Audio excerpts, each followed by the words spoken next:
My education has been a big part of where I am today. When I was in high school, I knew I wanted to go to college somewhere, but I didn't really know what I wanted to study.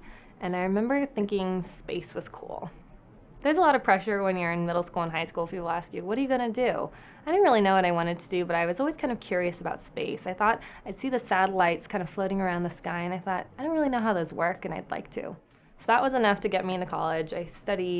Started to study something called aerospace engineering, and it's just because I asked a career counselor, hey, what can I do that's related to space? As soon as I got to college, I started to realize that space is very interesting, but I had this one professor who put up a slide one day and it had a picture of an iPhone on it. And this was the very first model of the iPhone that had ever come out. And I looked at mobile phones and my teacher said, if you think phones are awesome, you should study electrical engineering. And I thought, man, I do think mobile phones are really neat. And I thought they were really cool. I liked using all of my apps.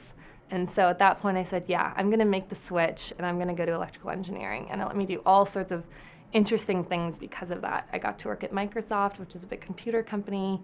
I got to work at Google, which is where I got to develop apps like the maps that you use on your phone. That was my team.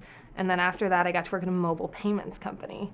And it's all because I decided to take a chance, didn't even know what electrical engineering was, but I just thought, I think phones are cool, so this sounds like a good job for me.